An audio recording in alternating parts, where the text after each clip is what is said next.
Hey there guys, welcome back to another video. Today I'll be showing you how to track your Temu or Shein order step by step 2026.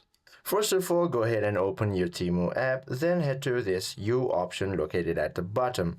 From there, head to this Your Orders option and you will be able to see all the options over here like processing. Now, if you have any specific order that you want to check out, you will be able to find in this All Orders option. It is not shown in mine because I have yet to order from Temu.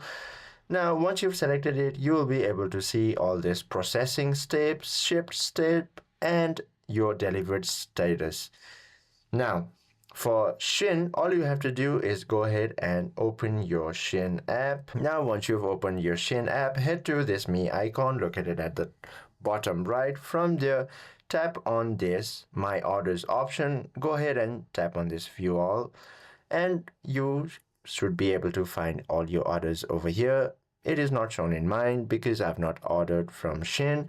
And once you look at your specific order, you will be able to see all the processing, shipped, and review, and also refund options. If you are going to refund any certain product, you will be able to check all the status and track your orders from here. I hope this video helps you out a lot. If you have any questions or queries, please do comment down below.